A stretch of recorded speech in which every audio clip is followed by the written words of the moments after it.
लड़की चुपके से दो नौकरानी के घर के अंदर गई। वहाँ बिस्तर के नीचे कुछ ढूंढने लगी। ये देखकर उसकी जासूसी कर रही नौकरानी खुश हो गई और जाकर बीवियों को खबर दे दी, जबकि यह लड़की की सोची समझी चाल थी। नौकरानी के जाते ही लड़की ने अपनी माँ की दी हुई जेड लॉकेट चुपचाप बिस्तर के नीचे रख दी। अगले दिन नाश्ते के समय दूसरी बीवी ने मार्क्यूस के सामने शिकायत की। गाँव से आई ये लड़की चोरी की आदत नहीं छोड़ सकी। मार्क्यूस गुस्से से दहाड़ा। गाँव में यही सिखाया गया था क्या? लड़की ने शांत स्वर में कहा। पिताजी, ये सब गलतफहमी है। मैं वहाँ अपनी चीजें ढूंढने गई थी। जब मार्क्यूस ने सवाल किया कि उसकी चीजें वहाँ कैसे आईं, तो लड़की ने कहा, माँ की दी हुई चीज थी, रास्ते में मुझसे छीन ली गई। दोनों नौकरानियां डर के मारे घुटनों पर गिर पड़ी, लेकिन लड़की ने मौका नहीं छोड़ा और अपने अभिनय से सभी को चौंका दिया। पिताजी, वो मेरी माँ की आखिरी निशानी थी और मुझसे छीन ली गई। मैं डर गई थी कि मुझे आपसे मिलने नहीं दिया जाएगा। लड़की की बातों ने मार्क्यूस का दिल पिघला दिया और उसने तुरंत आदेश दिया कि कमरा तलाशी जाए। तलाशी में वाकई जेड लॉकेट मिल गया और तुरंत दोषी घोषित किया गया। दूसरी नौकरानी ने तुरंत अपनी साथी पर इल्जाम डाल दिया, लेकिन मार्क्यूस भड़क गया। इसे खींचकर बाहर निकालो, ये नौकरानी बेशर्म है। उस नौकरानी को पकड़कर ले जाया गया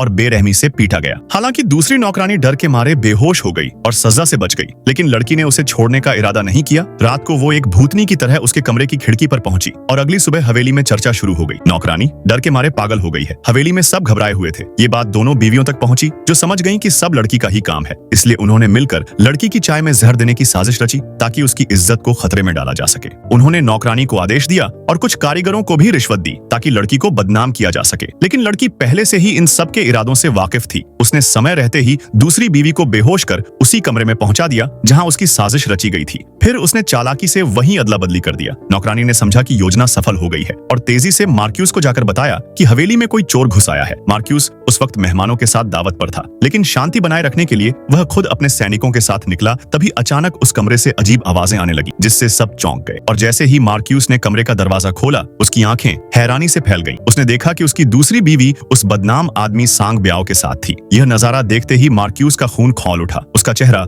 गुस्से से लाल हो गया।